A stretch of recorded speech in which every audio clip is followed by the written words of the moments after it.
Phoenix यूलिना से पूछ रहे थे।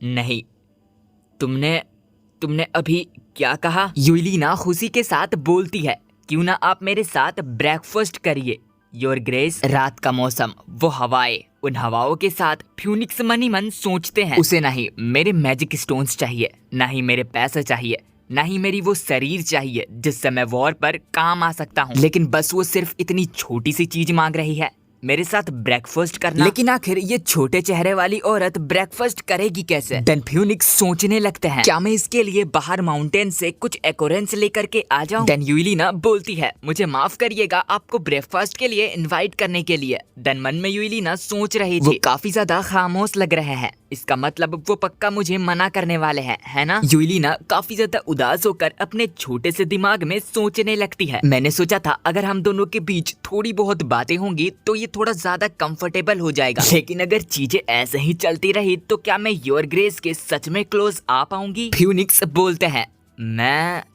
मैं दरअसल ब्रेकफास्ट नहीं करता, तो हमारे लिए लंच बेहतर होगा अगर हम साथ में लंच करें। तो हमें सुबह का वक्त दिखाया जाता है।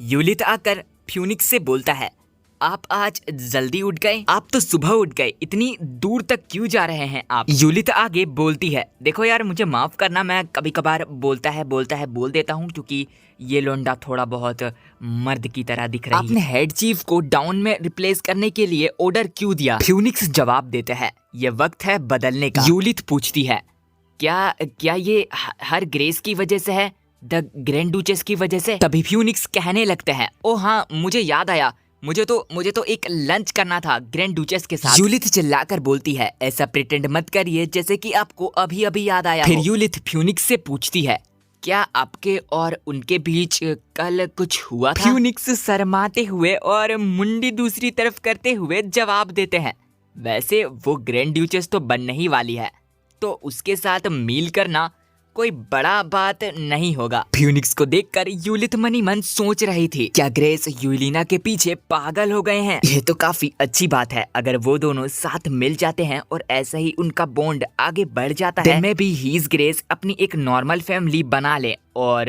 नॉर्मल लाइफ भी जीने लगे, और ऐसा भी हो सकता है जितनी भी ऑब्स्टिकल्स आ रही हैं वो सारी की सारी हट जाएं। देन यूलिना फ्यूनिक्स से पूछती है, योर ग्रेस कैसा हो अगर आप कॉन्ट डेल्कन को सारा का सारा नॉर्थन वॉल का इशू रिफ्यूज करने के लिए ऑर्डर दे दे? फ्यूनिक्स को भी यूलिट का आइडिया थोड़ा बहुत पसंद आता है।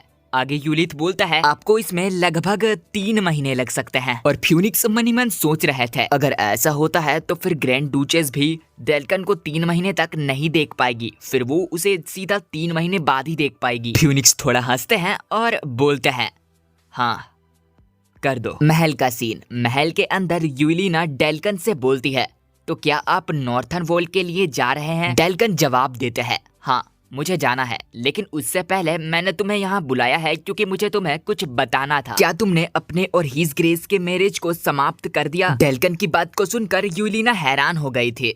देन डेल्कन बोलते हैं, मैं पूछ रहा हूँ क्या आपने हीज ग्रेस के साथ रात बिताई? यूलिना काफी शर्माते हुए जवाब देती है, नहीं वैसा कुछ भी नहीं हुआ। यूलिना की बातों को सुनकर डेल्कन थोड़े से गुस्से में लग रहे थे और गुस्से के साथ डेल्कन सोचते हैं, इनोसेंट लड़की, वो भी इस तरह की अपीयरेंस के साथ, लेकिन फिर भी वो ग्रैंड ड्यूक का कुछ भी नहीं उखाड़ पाई। मुझे इस लड़की को समझाना चाहिए, लेकिन मैं ही ऐसा क्यों हूं जो कि वॉल को रिफ्यूज करने के लिए जाऊंगा? मुझे किसी तरीके से अपने काम को जल्दी से जल्दी निपटाना होगा। फिर वो यूलिना से बोलता है, यूना ये जगह तुम्हारे रूही आइलैंड से बहुत ही ज्यादा अलग है। देन यूलिना से बोलते हैं, अगर तुम दोनों वो चीज नहीं करते हो तो इसका मतलब यही है कि हीज ग्रेस तुम में बिल्कुल भी इंटरेस्टेड नहीं है। अगर आप अपनी आइलैंड को बचाना चाहती हैं और अगर आपको मैजिक स्टोन चाहिए तो आपको हीज ग्रेस की फीलिंग्स को जगाना होगा, तो उसे अच्छे से सिड्यूस करिए। यूलिना बोलती है, उसे सिड्यूस करूं, लेकिन कैसे सिड्यूस करूं? डेल्कन जवाब देते हैं, कुछ ऐसा पहनो जो कि थोड़ा बहुत रिवीलिंग हो और उन्हें उन कपड़ों को उतारने के लिए मजबूर कर दो। यूलिना हैरानी के साथ बोलती है, क्या बस रिवीलिंग कपड़े? तभी कुछ आवाज आती है। यूलिना गौर करती है और सोचती है, आखिर अभी वो आवाज कौन सी थी? खैर उसके अंकल यानी कि डेल्कन वहां से चले जाते हैं। और यूलिना भी उन्हें बाय बोल देती है। यूलिना छत पर खड़ी होकर आराम से नजारा देख रहे थे। तभी फ्यूनिक्स आते हैं और बोलते हैं बाहर बहुत ही ठंड है तो तुम ये पहन लो।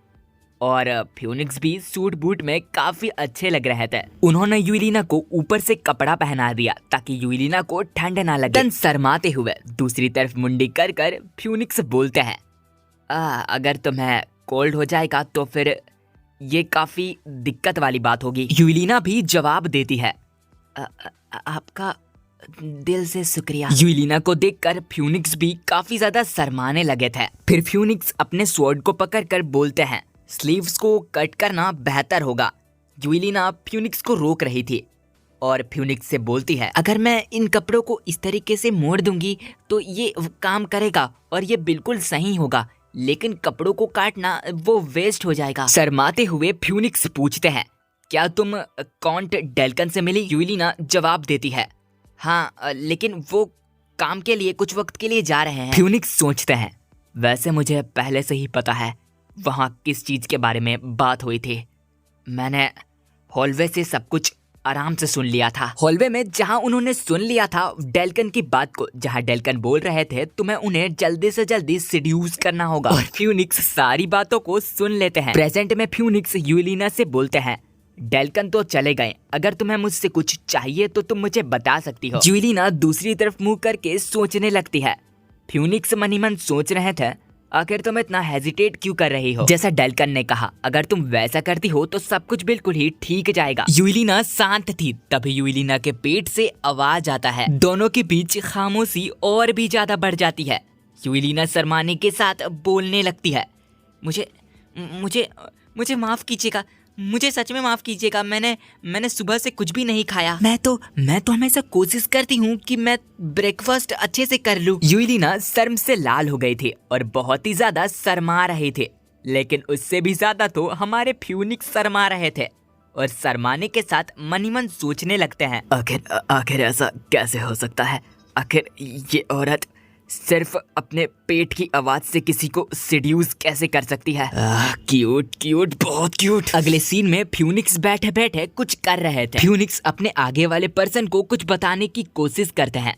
हमें उस पर्सन के बारे में बताया जाता है। दरअसल ये थियो का पर्सनल फिजिशियन है दाविद मन ही मन सोचता है जिंदगी में पहली बार फ्यूनिक्स ने मुझे अपने पास बुलाया है। फॉर्मर इंपेरियल कोर्ट फिजिशियन होने के नाते मैं काफी सारे नाइट से मिला। वो सारे लोग वॉर के कारण जख्मी थे। जहाँ उन्होंने काफी सारी चीजें रियलाइज की, वहाँ उन्होंने बहुत सारे लोगों के इमोशंस के बारे में पता किया, लेकिन उधर सिर्फ एक ही इंसान थे जिनके बारे में ये कुछ भी नहीं कर पाए। फ्यूनिक्स को देखकर ऐसा लग रहा था कि उन्हें हील करना हद से ज्यादा मुश्किल है।